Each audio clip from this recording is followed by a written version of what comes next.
अब जैसे मैंने एक यूनिवर्सल फॉर्मूला लिखा, आपने बोला सर क्या है, मैंने बोला time is equal to distance upon speed.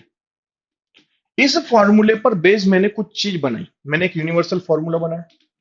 Time is equal to distance लिखा 30h minus plus x degree divided by speed रखा मैंने 5.5 और इसकी यूनिट रखी मिनट क्योंकि टाइम है। तो इसको मैंने इस प्रकार से रिप्रेजेंट किया। अब ये जो है एक यूनिवर्सल फॉर्मूला हो गया बच्चों। आपको ध्यान में रखना, आपको कुछ भी अलग से पढ़ने की जरूरत नहीं है, इसी फॉर्मूले के आधार पे सारे कॉन्सेप्ट कवर हो जाएंगे। इसी फॉर्मूले से सारे की सारे कॉन्सेप्ट आपके क्लियर हो जाएंगे, आपको कुछ भी नया देखने की जरूरत नहीं होगी।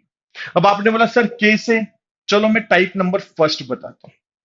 अब आता हूं सीधे से टाइप नंबर फर्स्ट पे। अब बोले, सर ये माइनस प्लस एक्स डिग्री क्या है, मैंने आपको बताया कि 30h तो मूवमेंट है, लेकिन जब दोनों सुइए, मान लो ये एक क्लॉक है, समझना मेरी बात, ये क्लॉक है ना, और मान लो ऐसा ऐसा कोई समय, तो इनके बीच में जो आप लोगों को जो डिफरेंस दिखाई दे रहा है ये माइनस से आएगा। देखो ये ओवर एंड है और ये मिनट एंड है, तो ये जो है ये माइनस है, मतलब ये अभी तक ओवर एंड को मिला नहीं है, तो इसलिए माइनस। और जब ये इसको ओवर एंड को जब ये क्रॉस कर देगा और इधर आ जाएगा तो ये आ जाएगा प्लस में, इसलिए ये दोनों ही चीजें रखनी पड़ती है। ये आपको ध्यान में रखना है, जो कि मैं क्वेश्चन के माध्यम से आपको समझा ही दूंगा, आप उसकी चिंता न करें। अब इधर देखो, टाइप नंबर फर्स्ट होता है 0 डिग्री ऑफ एंगल।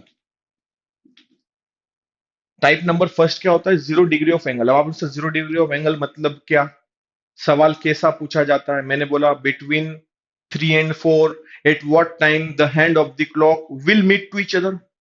मतलब 3 बजे से 4 बजे के बीच में जो घड़ी की जो दोनों सुइयां है वो आपस में कब मिलेगी, आपस में मिल जाएगी, मतलब एक दूसरे के ऊपर ओवरलैप करेगी, बोले तो कौन साइन होगी, ये आपसे पूछा गया है। पूछा, चलो मैं सवाल भी लिख देता हूं, मैंने बोला between 3 and 4 at what time the hand of the clock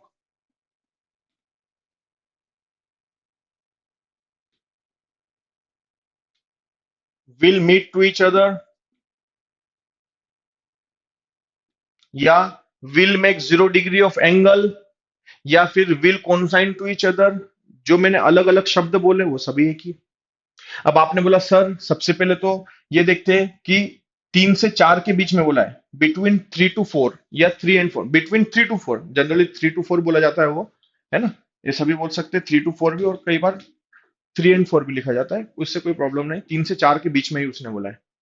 तो मेरा सवाल ये है कि 3 से 4 के बीच में जो दोनों सुइयां है, मिनट एंड और ओवर एंड, वो आपस में मिलती कब है, आपसे ये क्वेश्चन पूछा गया है। तो देखो पहले फॉर्मूला बनाते हैं बच्चों। ये देखो 0 डिग्री ऑफ एंगल मतलब इस ये एक्स डिग्री मतलब ये एंगल को ही रिप्रेजेंट कर रहा है। तो आपको जब type number first 0 degree of angle जब आपको फॉर्मूला बनाना है, ये तो क्वेश्चन था, इसको साइड में रख देते हैं, पहले फॉर्मूला बनाते हैं और इस कॉन्सेप्ट को करते हैं, वो फॉर्मूला सभी में यूज होगा। तो 0 डिग्री ऑफ एंगल के लिए इधर देखो, मैं इसको इसको मिटा देता हूं, समझना एक्स की वैल्यू क्या रख दूं मैं।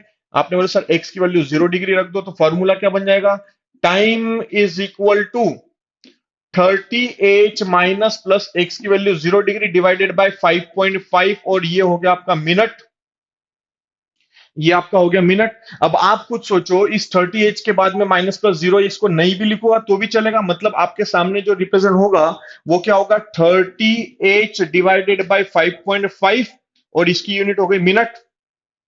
मतलब फॉर्मूला बन गया, क्या बना, 30h डिवाइडेड बाय 5.5, है ना, ये वाला फॉर्मूला बना। और कई बार लोग क्या बोलते हैं कि सर इसको आप थोड़ा सा मॉडिफाई कर दीजिए, मैंने बोला कैसे मॉडिफाई करूं, तो सर 30h डिवाइडेड बाई इस 5.5 को 11/2 रख दीजिए, और इस 11/2 मतलब इस 5.5 को 11/2 रख सकते हो, 2 को ऊपर ले जाए तो क्या आ जाएगा, आपका आ जाएगा 60h डिवाइडेड बाई 11, और ये फॉर्मूला आपका जनरेट हो गया किसका, कॉनसाइन टू ईच अदर वाला, कॉनसाइन एंगल वाला।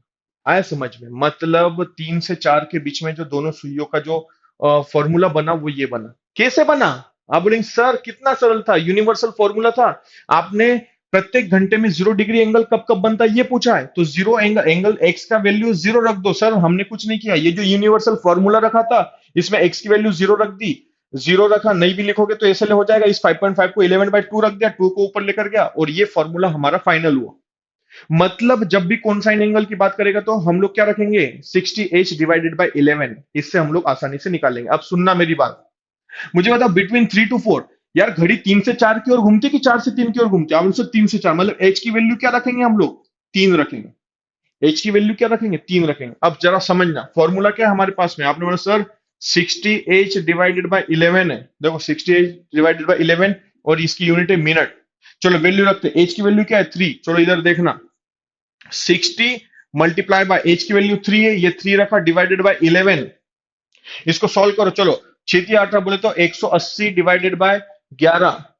अब 180/11, तो आप इसको सॉल्व करो, 11 1 जा 11, बचा कितना 7, 70 बोले तो 11 6 जा 66, बचा कितना 4, डिवाइडेड बाय 11, 16 4/11, ये आपका आंसर आ गया। मतलब आप इसको क्या बोलेंगे सर, 3 बजकर 16 सही 4/11 में दोनों सुइया 0 डिग्री एंगल बनाएगी, मतलब दोनों एक दूसरे के ऊपर होगी, कॉन्साइन होगी, मिली हुई होगी, ओवरलैप होगी, ये उसका आंसर हो गया। ये डेफिनेट आंसर है, इसमें कोई बदलाव नहीं, डेफिनेट आंसर। और आपको ऐसे इस तरीके से ही पूछा जाता है 16 4 ऐसे पॉइंट में नहीं पूछा जाता है, ये भी ध्यान में रखना बच्चों, आए समझ में। तो कभी भी कुछ नहीं करना, आपसे जब भी पूछा जाए कि between 3 and 4 at what time the hand of the clock will meet to each other, तो सर एज की वैल्यू रख दो। एज की वैल्यू रखने के बाद में जो हमारे पास में जो भी हम लोग जो कैलकुलेशन करेंगे, ये जो होगा ये हमारा आंसर होगा। इसको पढ़ने का तरीका होता है 3 बजकर, क्योंकि देखो 3 से 4 में मतलब 3 बज गई, और 3 बजने के बाद में 16 मिनट, मतलब 3 16 4/11 मिनट। इस वक्त पे दोनों सुइयां आपस में मिली हुई होगी, 0 डिग्री का एंगल बनाएगी, ये आपको ध्यान में रखना, इस सभी में यूज होगा, है ना। जैसे मान लो मैंने कोई एक क्वेश्चन किया, मैंने बोला कि आपसे बोला 6 to 7 में, 6 to 7 में दोनों सुइयां आपस में कब मिलेगी। चलो एच की वैल्यू 6 रख देते हैं, फॉर्मूला अपने पास में क्या है, 60h/11, चलो रखते हैं 60 × एच की वैल्यू क्या, 6, 6 रख दिया, डिवाइडेड बाय 11, ये हो गया 360/11। इसको सॉल्व किया, 11 3 जा 33, बची तुम्हारी 3, 11 2 जा 22, रिमेनिंग 8, डिवाइडेड बाय 11, तो आ गया 32/8/11। मतलब 6 बजकर 32 सही 8/11 में जो दोनों सुइयां है वो आपस में मिली हुई होगी, ये आपको ध्यान रखना है। एक बात ध्यान रखना कि प्रत्येक घंटे में एक बार दोनों मिलती है, 0 डिग्री का एंगल बनाती है, लेकिन इन 12 hours only 11 times the hand of the clock will make 0 degree of angle. ये जो लाइन बोली ये सबसे इंपॉर्टेंट है, क्वेश्चन कई बार ऐसे जनरल पूछा जाता है, how many times the hand of the clock in 12 hours will meet to each other, ऐसा सवाल पूछ लिया जाता है, तो आपका जवाब होना चाहिए सर 11 टाइम्स। 12 घंटों में जो दोनों सुइयां है वो 11 ही बार मिलती है। आपने सर एक का क्या, एक घंटे में एक बार मिलती तो 12 घंटों में 12 बार मिलनी चाहिए थी, तो वो एक कहां पर जाता है समझना। 11 से 12 में जब पूछूं तो 12 बजे मिली हुई होती, और 12 से 1 में भी 12 बजे ही मिली, मतलब इन 2 घंटों में 12 बजे का जो समय होता है उसमें जो सुइया, आप बोले सर 12 ऐसे रिप्रेजेंट होता है, भाई 12 कैसे बजती है, तो आप बोले सर 12 ऐसे ही बजती है। वो 12 बजने वाला जो अर्थ है, वो जो मीनिंग है वो अलग हो गया। 12 कैसे बजती मतलब हम लोग से कितना थक गए हम लोग, तो ये एक अलग चीज हो गई। 12 ऐसे ही बजती मतलब दोनों सुइयां आपस में मिली हुई होती। 11 से 12 में भी 12 ही आएगा, 12 से 1 में भी 12 ही आएगा, तो यार इन 2 घंटों में एक ही बार मिली, इसलिए मैंने बोला in 12 hours only 11 times the hand of the clock will meet to each other, will overlap to each other, और will make 0 degree of angle, ध्यान में रखना। तो मैंने बोला in a day how many times will meet to each other in a day, sir 22 times. यार 12 घंटों में 11 बार, तो इन अ डे मतलब 24 hours, 24 घंटों में कितनी बार, तो कितनी बार बनेगी, 22 बार होगी। ठीक है, ध्यान में रखना। Type number second, type number second है right angle. Type number second है राइट एंगल। राइट एंगल मतलब 90 डिग्री ऑफ एंगल, है ना, राइट एंगल। अरे जरा दिमाग लगाओ, एक्स की वैल्यू आपको पता चल गई, तो देखो फॉर्मूला कैसे बनाओगे, सीधे से बना लेता हूं। आपने बोला सर एक्स की वैल्यू जब आपको पता चल गई तो 30h - +90 डिवाइडेड बाय 5.5, इसको मॉडिफाई कर लेते हैं। 30h - +90 डिवाइडेड बाय 11/2, इसको 11/2 भी रख सकते, 2 का मल्टीप्लाई ऊपर कर देता हूं। 60h - +180 डिवाइडेड बाय 11, और ये हो गया मिनट। मतलब हमारे पास में एक फॉर्मूला बना, वो बना 60h - +180 डिवाइडेड बाय 11 मिनट। इससे जो है वो आसानी से हम लोग वैल्यू निकाल सकते हैं। जैसे टाइप नंबर सेकंड का मैंने क्वेश्चन आप लोगों के सामने मैंने बोला between 4 to 5, eight what time the hands of the clock will make right angle. मैंने बोला 4 से 5 के बीच में जो दोनों सुइयां है वो कब राइट एंगल होगी, 90 डिग्री का कोण बनाएगी। इधर समझना, फॉर्मूला है हमारे पास में 4 to 5 में एच की वैल्यू 4 ही होगी बच्चों। मैंने अभी बताया कि 4 से 5 में घड़ी घूमती है, 5 से 4 में तो नहीं घूमेगी। तो एच की वैल्यू हो गई 4। हमारे पास में फॉर्मूला है 60h - +180 डिवाइडेड बाय 11 मिनट। एक बात याद रखना, एक बार माइनस से आंसर निकालना और एक बार प्लस से आंसर निकालना। क्यों? क्योंकि एक घंटे में जो राइट एंगल मतलब जो 90 डिग्री का जो कोण बनता बनता है वो 2 बार बनता है, ध्यान में रखना।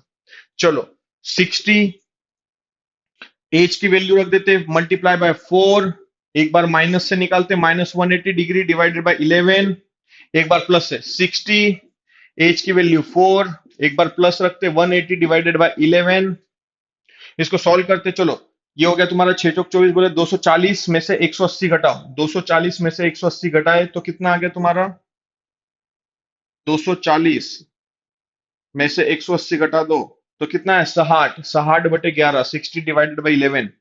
आया समझ में? कितना आ गया, 60 आ गया, है ना। अब आंसर 60 डिवाइडेड बाई 11, 11 5 जा 55, बची कितनी 5/11। मतलब जो पहला जो आंसर आया वो कितना आया, अब आंसर 4 बजकर 5 सही 5/11 मिनट। इसमें पहला राइट एंगल बनेगा, ये ध्यान में रखना। 4 बजकर 5 सही 5/11 मिनट में पहला आपका आंसर बनेगा। अब आपने आंसर दूसरा, चलो इसको सॉल्व करते हैं। 240 + 180 इधर जोड़ दो, 240 और 180 कितना हो गया तुम्हारा, ये 8 4 12, ये हो गया 420, मतलब 420। इसको इधर लिख देता हूं, देखो 420 डिवाइडेड बाई 11, इसको सॉल्व करो। 11 33, बोले तो 11 11 3 33, बची तुम्हारी 9 90, 11 8 88, बचा 2/11। मतलब जो दूसरा आंसर आया वो क्या है, 38 2/11। पहला आंसर है 5/11, दूसरा है 38 2/11। मतलब इसको पढ़ा कैसे जाता है, पढ़ा ऐसे जाता है 4 बजकर 5 सही 5/11 मिनट में एक बार 90 डिग्री का कोण बना, और दूसरा बना 4 बजकर 38 सही 2/11। ये दोनों ही आंसर है, ये दोनों ही आंसर है, ये आपको ध्यान में रखना होगा। दोनों अलग अलग नहीं है, दोनों ही आंसर हो गए। ठीक है, इसको मैं मिटाता हूं। चलो, तो इस तरीके से टाइप नंबर सेकंड था, आप इसको समझिए। इसमें एक चीज ध्यान रखिए, और एक चीज सबसे इंपॉर्टेंट वो ये कि एक घंटे में 2 बार राइट एंगल बनता है, एक घंटे में 2 बार बनता है। तो मैंने बोला 12 घंटों में कितनी बार बनेगा, तो कई लोग बोलते सर एक घंटे में 2 बार, तो 12 घंटों में 24 बार जो राइट एंगल है वो बनना चाहिए। लेकिन ऐसा नहीं, आपको ध्यान में रखना पड़ेगा कि जब आपसे पूछा जाए कि इन 12 hours how many time the hand of the clock will make right angle, तो उसका जवाब होगा 22 टाइम्स। क्या जवाब होगा, 22 टाइम्स। मतलब 22 बार 12 घंटों में दोनों सुइयां जो है वो समकोण बनाएगी, मतलब 90 डिग्री का कोण बनाएगी। ये आपको ध्यान में रखना है। वो इसलिए क्योंकि 2 से 3, देखो 3 कैसे बचती है बच्चों, इधर देखना, 3 ऐसे बचती है ना। तो याद रखना 3 बजे का कोण ऑलरेडी 90 डिग्री का ही होता है। मतलब जब मैं 2 से 3 बोलूंगा तो उसमें भी 3 बजे का कोण काउंट होगा, और 3 से 4 बोलूंगा उसमें भी 3 बजे का कोण काउंट होगा। मतलब 2 से 4 के बीच में, ये जो 2 और 4, 2 से 4 के बीच में तीन बार बनेगा, थ्री टाइम्स बनेगा। उसी तरीके से ये 8 से 10 में भी तीन टाइम, देखो याद रखना, 2 घंटों में चार बार बनना था, 2 से 3 में 2 बार, 3 से 4 में 2 बार, तो 4 बार बनना था। लेकिन ये 3 बजे का जो कोण होता है ये दोनों में काउंट हो गया, इसलिए यहां पर एक घट गया, तो थ्री टाइम। तो उसी तरीके से जब 9 बजे का कोण बात करूंगा तो ये 8 से 9 में भी 9 बजे वाला ही काउंट होगा, और 9 से 10 में भी 9 बजे वाला काउंट होगा, तो यहाँ पे भी तीन टाइम। तो याद रखना, इधर एक घटा, इधर एक घटा, इसलिए उसको बोलते हैं कि 12 घंटों में जो सुइया है वो 22 बार समकोण बनाती है। तो एक दिन में कितनी बार? 44 times. In a day 44 times the hand of the clock will make right angle. ये ध्यान में आपको रखना है, क्योंकि ये जो मैं लाइन बता रहा हूं, ये आपको सीधे से क्वेश्चन पूछी जाती है, आपसे बोला जाता है बता इसका जवाब क्या होगा, जो कि एक क्वेश्चन का इस क्वेश्चन का बड़ा ही सरल जवाब होता है।